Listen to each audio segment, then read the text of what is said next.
Bismillahirrahmanirrahim. Assalamualaikum warahmatullahi wabarakatuh. Halo teman-teman dari semester 6 ya. Nah, hari ini kita akan membahas atau kita akan mulai perkuliahan Drug Delivery System. Jadi nanti akan dimulai dengan kontrak perkuliahannya, kemudian kita mulai dengan pengantar DDS atau Drug Delivery System. Nah, di kontrak perkuliahan sendiri, mata kuliah ini nanti dua pengampunya, ada saya dan juga Ibu Ria Indah Kusuma Pitaloka M.Farm. Oke, mungkin kita langsung saja ya. Jadi untuk deskripsi mata kuliahnya sendiri, nanti mata kuliah ini akan berisi terkait dengan pokok-pokok bahasan tentang pengertian dan juga tujuan DDS, memahami mekanisme sistem penghantaran obat dan hal-hal yang menghambat sistem penghantaran obat, kemudian memahami dan menganalisis bentuk sediaan obat serta komponen penyusun sediaan obat. Terakhir, di mata kuliah ini juga akan menjelaskan tentang penghantaran obat melalui transdermal, bukal, dan juga sublingual. Oke, agak berat ya kayaknya ya, tapi tetap harus semangat karena dengan kita lebih paham lagi terkait dengan sistem penghantaran obat. Kalau sebelumnya mungkin kalian sudah belajar terkait farmakokinetik, nah kita akan bahas sistem penghantaran obat. Nanti kalian akan lebih paham lagi nih, obat kalau misalnya masuk ke dalam tubuh itu reaksinya seperti apa sih? Seperti itu. Lanjut kita ke jumlah pertemuan standar ya. Jadi nanti ada 14 pertemuan teori dengan 2 ujian yaitu UTS dan UAS. Nanti 7 kali pertemuan dengan ditambah UTS dengan saya dan 7 kali pertemuan ditambah UAS nanti dengan Bu Ria. Penilaian tentu saja kita mengacu ke kebijakan universitas, 40% absensi, 20% UTS, 20% UAS dan juga tugas 20%. Nanti tugasnya tentu saja akan terbagi tugas dari saya dan tugas dari Bu Ria ya. Selain itu, komposisi nilai tugas sendiri nanti ada tugas, penilaian saat diskusi, dan juga kuis. Nah, ini referensi utama, tentu saja referensi referensi yang ada di sini, kalau kalian mau beli silahkan, mau cari e-book-nya juga silahkan, kalau tidak juga tidak apa-apa. Karena apa? Dari referensi yang ada di sini nanti akan muncul PowerPoint yang disampaikan di setiap di setiap pertemuan. Jadi referensi utamanya ada 3, dengan referensi pendukungnya ada 4. Oke, DDS ini juga termasuk mata kuliah baru ya, jadi mungkin kakak tingkatnya belum muncul mata kuliah DDS, nah kalian ini ada mata kuliah DDS, seperti itu. Untuk RPS-nya insya Allah minggu depan saya share ke kalian. Nah, sebelum saya share RPS-nya, saya sekilas akan bahas terkait dengan jadwalnya. Jadi hari ini akan membahas terkait dengan pengantar DDS atau Drug Delivery System. Kemudian nanti pertemuan kedua ada prinsip kerja DDS. Pertemuan ketiga itu nanti ada transdermal. Kenapa transdermal ini ada 3, 4, 5, 6, 7. Nanti di poin transdermal ini ada macam-macam. Pokoknya yang melalui dermal. Kemudian setelah itu UTS, setelah itu kalian akan bersama dengan Bu Ria untuk membahas terkait dengan sediaan lepas terkontrol, sistem penghantaran kolon, bukal, sublingual, okular, dan obat salut, entrik. Nanti di akhir pertemuan akan ada pretest dan juga post-test yang akan dilakukan oleh Bu Ria, baru nanti dilakukan UAS. Oke, kita langsung saja ke pengantar drug delivery system. Nah, nanti yang ada di video ini mungkin saya akan memberikan penjelasan singkat terkait dengan materi, tapi nanti saat kita tatap muka via Zoom, saya ingin kita berdiskusi terkait ini. Nanti deh saya sampaikan. Jadi yang hari ini akan saya sampaikan nanti materinya ada 4 poin terkait dengan definition, kemudian drug karakteristik, aims of DDS development, and types on delivery system. Oke, nanti jangan kaget kalau mungkin di beberapa slide saya itu saya pakai bahasa Inggris. Kenapa? Karena yang pertama memang untuk DDS itu kebanyakan referensinya itu bahasa Inggris, tapi tenang saja nanti insya Allah akan saya kasih translate-nya di bawahnya. Kemudian yang kedua juga untuk membiasakan kita agar kita juga biasa menggunakan bahasa Inggris ya, karena seperti kita tahu visinya Unugiri saat ini adalah untuk menjadi world class university into 2036 kalau nggak salah ya. Jadi kita juga harus menyiapkan untuk itu. Jadi ini tujuan kita hari ini, objektifnya untuk mempelajari definition, drug karakteristik, aims of DDS development, and types of delivery system. Nah, sebelum masuk ke sana, ini this is the introduction. How can the medicine reach the target? Kalian pernah nggak merasa atau mikir gitu? Kalau saya lagi sakit, ini contoh ya, contoh yang gambarnya. Ini lagi dysminor atau lagi sakit nyeri head. Terus obat yang terkenal kan sebenarnya bukan obat juga sih ini. Ini apa ya? Ya obat herbal sih ya maksudnya. Ada Kiranti Sehat Datang Bulan gitu. Kalian pernah berpikir nggak? Tadi pertanyaannya balik lagi, how can the medicine reach the target? Jadi gimana nih saat kita minum Kiranti, si zat aktif yang ada di Kirantinya ini tadi tuh tahu, oh yang sakit perut gitu. Pernah nggak kalian mikir seperti itu? Atau yang lain misalnya, kalian lagi diare gitu. Misalnya, eh, kalian lagi diare, terus minum obat-obat anti diare. Nah, gimana si obat anti diare tahu kalau yang sakit ini misalnya ada di usus ini? Nah, itu kok bisa seperti itu? Itu tuh sinyalnya apa? Kira-kira apa? Nah, itu silahkan kalian cari. Nanti saat kita diskusi, saat saya buka Zoom-nya, mari kita diskusikan terkait itu.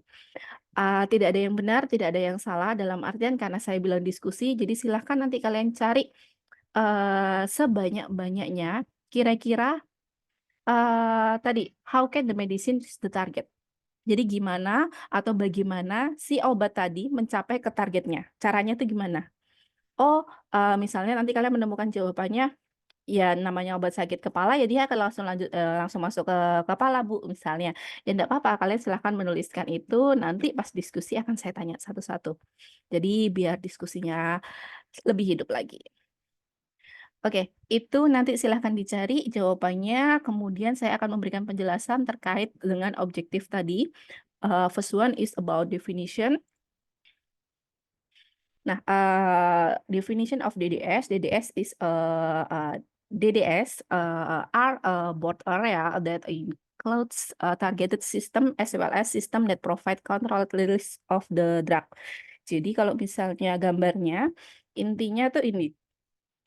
Jadi, bagaimana si obat ini nanti bisa mencapai si targetnya. Jadi, kembali lagi seperti pertanyaan pertama tadi, bagaimana obat bisa mencapai target. Jadi, saat kita belajar terkait DDS, kita nanti akan belajar yang pertama adalah sistem targetnya, sama sistem yang menyediakan pelepasan dari obatnya. Oke, ini bahasa Indonesianya. Jadi, oke, sorry, ini bahasa Indonesianya kayaknya masih salah ya. Nanti saya ganti karena saat saya mencari arti DDS, definisi itu ada beberapa definisi, tapi menurut saya definisi yang paling oke dan paling mudah diterima adalah yang atas. Tapi ini belum saya ganti ya. Coba nanti PPT-nya saya ganti dulu. Jadi intinya DDS merupakan area yang luas yang meliputi sistem target obat dan juga sistem yang menyediakan pelepasan dari obat itu sendiri. Jadi setelah misalnya obat itu sampai ke target, nah targetnya nanti dilepas. Jadi nanti kita juga akan belajar terkait dengan farmakokinetik, terkait dengan sifat fisik dari obat, dan kita juga akan belajar bagaimana tubuh kita tuh bereaksi terhadap obat. Misalnya apa? Misalnya, oh obat ini masuk ke usus kalau lewat oral misalnya. Nah di usus ini kan, sebelum ke usus deh ke lambung, ada asam lambung. Nah di DDS kita akan mempelajari gimana si obat ini nanti bisa melewati asam lambung dengan baik.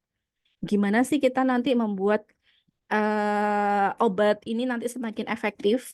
Gimana sih nanti obat yang kita kembangkan ini dengan DDS-nya nanti itu nanti efek sampingnya bisa minimalis. Nah, itu nanti kita bahas DDS tuh di ruang lingkup yang seperti itu. Jadi ada 2 poin penting, ada targeted system and system that provide controlled release of the drug. Ya, jadi ada 2 poin ini.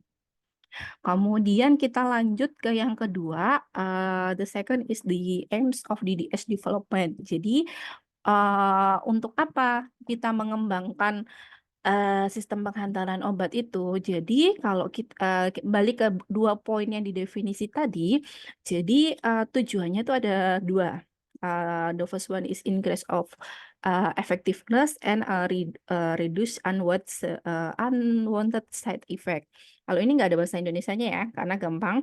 Jadi kalau we talk about increase effectiveness, we talk about efficacy and minimal cost of drug development. Jadi effectiveness ini tidak hanya berhubungan dengan efikasinya, efikasi itu respon maksimalnya ya. Jadi kapan obat berespon itu, tapi juga berhubungan dengan proses produksinya. Jadi, biar tadi misalnya contohnya obatnya nggak kena asam lambung, maka obatnya harus disalut misal. Tapi penyaluran obat ini itu cost-nya tuh tinggi gitu. Jadi untuk memberikan salut kepada obat ini bukan, alternatif yang baik untuk perkembangan DDS-nya, seperti itu. Jadi saat kita melakukan atau kita mengembangkan DDS development, kita juga harus memperhatikan terkait, cost of, the drug development. Jadi kalau bisa cost-nya itu minimal. Kemudian meskipun cost-nya minimal, ini kita pakai prinsip ekonomi ya, tapi dia efikasinya tinggi. Jadi dia efektivitasnya tuh tinggi. Misalnya tadi obat untuk, diare gitu, dia bisa menghentikan diare dengan cepat, seperti itu. Kemudian yang kedua, reduce unwanted side effect. Di sini pasti obat itu kan ada efek sampingnya.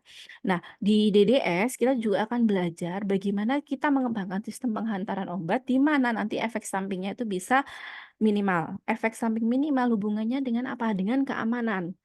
Jadi selain kita menurunkan efek samping, kita juga memastikan kalau obat yang kita kembangkan, sistem pengantaran obatnya nanti itu aman bagi tubuh. Seperti itu.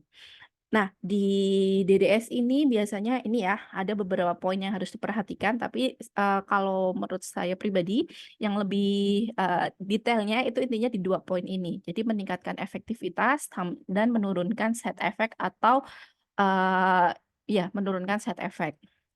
Nah, dalam, DDS development, kenapa kita harus mengembangkan sistem penghantaran obat? Karena yang pertama pastinya karena kebutuhan klinis.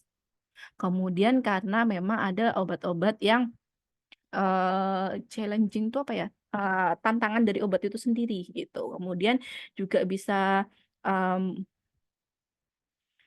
minimizing variability, kemudian avoidance of ADRs, kemudian bisa juga tentang corrosity-nya, bisa juga ke prolong action. Prolong action itu jadi dia kayak aksinya itu bisa agak lebih lama, kemudian ada commercial advantage, sama yang terakhir exploring routes. Jadi misalnya di sini kayak tadi obat diare itu akan lebih, efektif kalau dia per oral atau misalnya per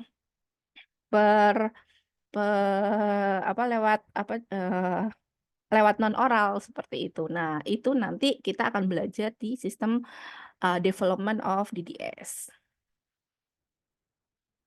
Oke, selanjutnya kenapa memasukkan drug karakteristik? Karena balik lagi saat kita, ingin biar obatnya tadi sistem penghantarannya bisa baik, bisa, efisiensinya tinggi dan, side effect-nya rendah, itu kita harus memperhatikan karakteristik dari obat itu sendiri.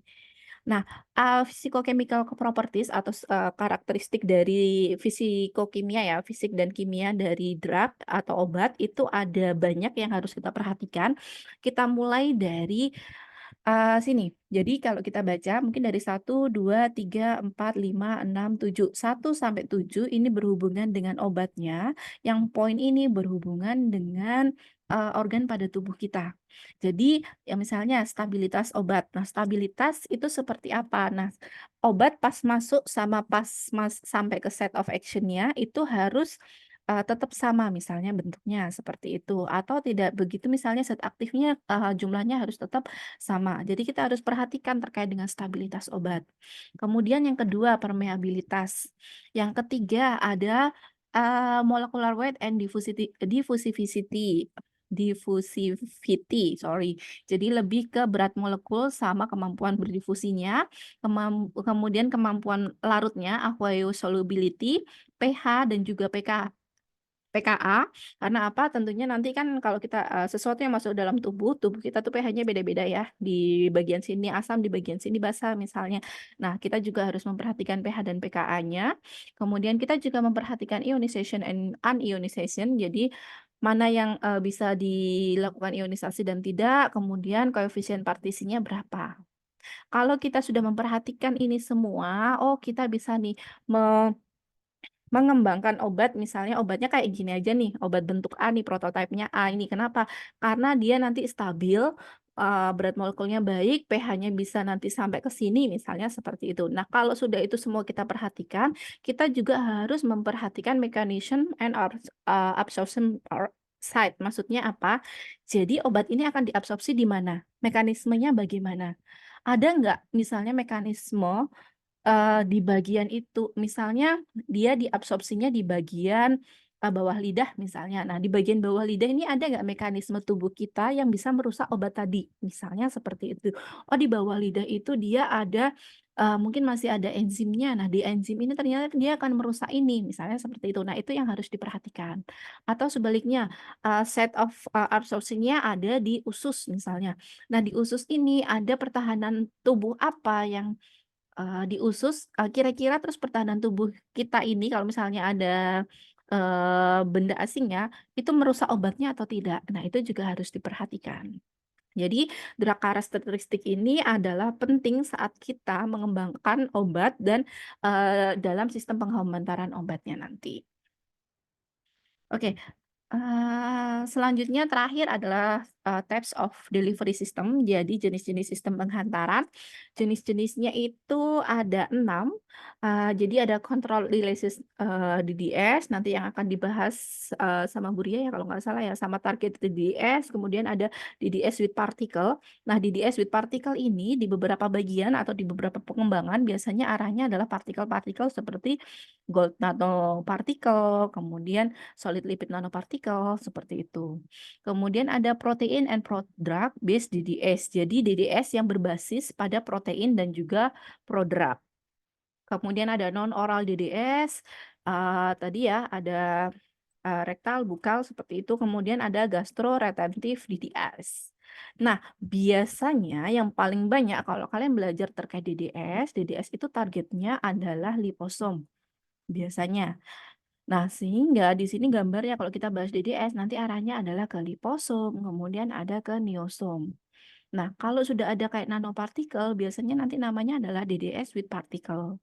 Tapi kebanyakan referensi kalau kalian baca, biasanya pasti karena tujuannya DDS tadi adalah ke targetnya, sehingga banyak pembahasan itu terkait dengan targeted DDS. Seperti itu. Jadi ini ada types of delivery system, types-nya ada sekitar 6. Nah, mungkin kita nanti akan fokus ke targeted DDS sama mungkin DDS with particle, seperti itu.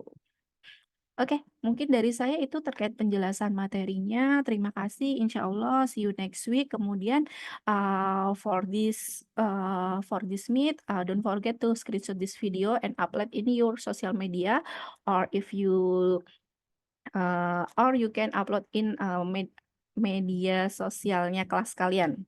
Kemudian jangan lupa tag saya untuk memastikan kalau kalian menyimak video ini. Jadi nanti kalau misalnya di Zoom saya sudah absen, tapi mungkin pas saya panggil karena kita kan nanti diskusi ya, kalian tidak ada respon, saya akan melihat kalau kalian misalnya men-tag saya dengan upload. Kalau kalian sudah screenshot video penjelasan ini, maka akan saya tulis kalian masuk untuk pertemuan hari ini. Oke, mungkin dari saya itu semoga nanti diskusi kita lebih hidup lagi. Jangan lupa pertanyaan diskusinya saya kasih waktu sekitar kurang lebih 30 menit. Nanti setelah itu kita ketemu via Zoom untuk berdiskusi. Baik, terima kasih semuanya. Kurang salah dan hilangnya saya dalam menyampaikan materi mohon dimaafkan. Saya akhiri. Wassalamualaikum warahmatullahi wabarakatuh.